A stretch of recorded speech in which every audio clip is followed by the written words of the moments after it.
ভারতের federal structure বা যুক্তরাষ্ট্রীয় কাঠামো নিয়ে এখন যে বিতর্ক চলছে, পশ্চিমবঙ্গ কিন্তু তার একেবারে কেন্দ্রবিন্দুতে চলে এসেছে।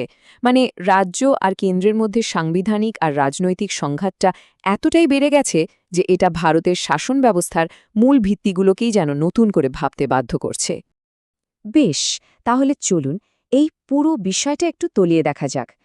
এই যে এত জটিল একটা সংঘাত, এটা বুঝতে হলে আমাদের কয়েকটা বিষয় ধাপে ধাপে দেখতে হবে। যেমন ফেডারেল সিস্টেমে ফাটলটা কোথায়, তারপর নাগরিকত্ব আর নিরাপত্তা নিয়ে বিতর্ক, বিভিন্ন প্রতিষ্ঠানের মধ্যে সংঘাত, ভোটের সময় হিংসা, আর সবশেষে দুর্নীতির কী প্রভাব পড়ছে সেটাও দেখতে হবে। তো চলুন শুরু করা যাক একেবারে মূল সমস্যাটা দিয়ে, আর সেটা হলো পশ্চিমবঙ্গ রাজ্য সরকার আর ভারতের কেন্দ্রীয় সরকারের মধ্যে একটা গভীর এবং লাগাতার চলতে থাকা সংঘাত। এই স্লাইডটা কিন্তু খুব ইন্টারেস্টিং। এটা দেখলে পুরো সংঘাতের দুটো দিক একেবারে পরিষ্কার হয়ে যায়। একদিকে রাজ্য সরকারের বক্তব্য হলো কেন্দ্র যা করছে তা অসাংবিধানিক, তারা রাজ্যের ক্ষমতায় আর সাধারণ মানুষের স্বাধীনতায় হস্তক্ষেপ করছে। আবার অন্যদিকে কেন্দ্রের যুক্তি হল রাজ্যের এই বিরোধিতা দেশের নিরাপত্তাকেই দুর্বল করে দিচ্ছে আর যুক্তরাষ্ট্রীয় আইন প্রয়োগ করতে দিচ্ছে না। আচ্ছা, এবার আসা যাক নাগরিকত্ব আর বর্ডার সিকিউরিটির মতো কিছু খুব গুরুত্বপূর্ণ বিষয়। দেখা যাক এই বিষয়গুলো কিভাবে এই সংঘাতকে আরও বাড়িয়ে তুলেছে। এই সংঘাতটা আসলে চরমে ওঠে কেন্দ্রে তিনটে বড় পদক্ষেপকে কেন্দ্র করে, যা প্রত্যেকটারই পশ্চিমবঙ্গ সরকার তীব্র বিরোধিতা করেছে। প্রথমটা হলো নাগরিকত্ব সংশোধনী আইন, মানে সিএএ। দ্বিতীয়টা হলো জাতীয় নাগরিক পঞ্জি বা এনআরসি। আর ৩ নম্বরটা হলো বর্ডার সিকিউরিটি ফোর্স বা বিএসএফের কাজের এলাকা বাড়ানোর সিদ্ধান্ত। আর এই যে নিরাপত্তার বিতর্ক, তার প্রেক্ষাপটটা বুঝতে এই ডেটাটা খুব সাহায্য করবে। এটা ২০১১ সালের সেন্সাসের ডেটা। দেখুন, বাংলাদেশের সঙ্গে যে বর্ডার, তার কাছের জেলাগুলোতে জনসংখ্যার ধর্মীয় গঠনে বেশ বড় একটা পরিবর্তন দেখা যাচ্ছে, যা জাতীয় নিরাপত্তার আলোচনায় একটা অন্য মাত্রা যোগ করেছে।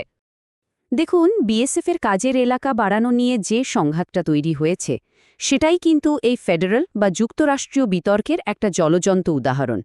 মানে রাজনৈতিক বিতর্কটা এখন একেবারে মাঠের লড়াইয়ে পরিণত হয়েছে। রাজ্য সরকার বলছে এটা তাদের আইন শৃঙ্খলা রক্ষার অধিকারে হস্তক্ষেপ, আর কেন্দ্র বলছে বর্ডার সামলাতে আর চোরাচালান রুখতে এটা করতেই হবে। মানে ব্যাপারটা শুধু রাজনৈতিক কথার লড়াইয়ে আটকে নেই, এটা এখন রাজ্য আর কেন্দ্রের বিভিন্ন প্রতিষ্ঠানের মধ্যে এক অভূতপূর্ব সংঘাতের জন্ম দিয়েছে। এই টাইমলাইনটা দেখলে বোঝা যায় পরিস্থিতি কতটা নাটকীয় হয়ে উঠেছিল। ভাবুন একবার, রাজ্যের পুলিশ কেন্দ্রের একটা তদন্তকারী সংস্থাকে, মানে সিবিআইকে আটক করছে। এটা ভারতের ফেডারেল সিস্টেমে এক কথায় একটা বেনিজির ঘটনা, আর এই ঘটনা প্রাতিষ্ঠানিক সংঘাতকে এক ধাক্কায় অন্য মাত্রায় নিয়ে গিয়েছিল।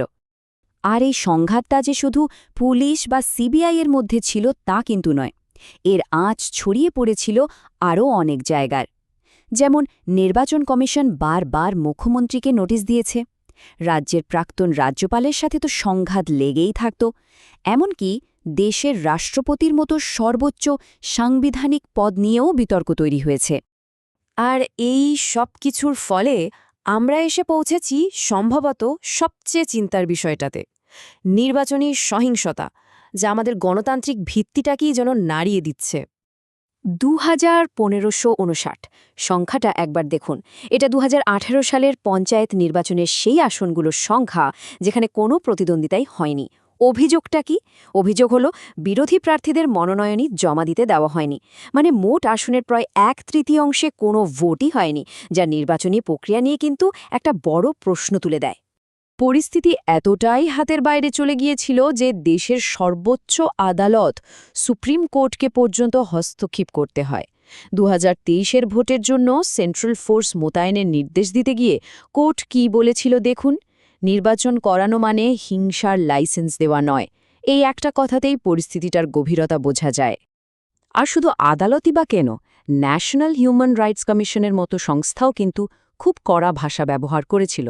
তারা বলেছিল এখানে আইনের শাসন নয়, বরং শাসকের আইন চলছে, আর এর পেছনে একটা ক্ষতিকর রাজনৈতিক আমলাতান্ত্রিক অপরাধী চক্রের দিকেও তারা আঙুল তুলেছিল। তো স্বাভাবিকভাবেই প্রশ্ন ওঠে, এই যে এত রাজনৈতিক ক্ষমতা আর হিংসার চক্র, এর পেছনে শক্তিটা আসছে কোথা থেকে? তদন্ত কিন্তু ইঙ্গিত দিচ্ছে যে এর মূলে রয়েছে বিরাট মাপের দুর্নীতি। সেন্ট্রাল এজেন্সিগুলো এখন বেশ কয়েকটা হাই প্রোফাইল দুর্নীতির তদন্ত করছে, যেমন ধরুন শিক্ষক নিয়োগের দুর্নীতি, গুরু পাচারের বিরাট চক্র, অবৈধ কয়লা পাচার, এমনকি সাধারণ মানুষের রেশন নিয়েও দুর্নীতির মতো গুরুতর সব অভিযোগ। কিন্তু প্রশ্নটা হলো, এই যে এত টাকার দুর্নীতি, এর সাথে মাঠের রাজনৈতিক সংঘাতের যোগটা কোথায়? আর এখানেই আসল কানেকশনটা। তদন্তকারী সংস্থাগুলো আর সমালোচকদের অভিযোগটা ঠিক কি? তারা বলছেন এই দুর্নীতি থেকে যে বিপুল পরিমাণ কালো টাকা আসছে, সেটাই নাকি ব্যবহার করা হচ্ছে রাজনৈতিক নেটওয়ার্ক চালাতে আর ভয় দেখিয়ে ক্ষমতা ধরে রাখতে। সবশেষে আমাদের একটা বড় প্রশ্নের সামনে এসে দাঁড়াতে হচ্ছে। যখন কেন্দ্র আর রাজ্যের সম্পর্কটা একটা যুদ্ধক্ষেত্রের চেহারা নেয়, তখন রাজনৈতিক হারজিতের বাইরে গিয়ে গণতন্ত্রের নিজের ঠিক কতটা ক্ষতি হয়।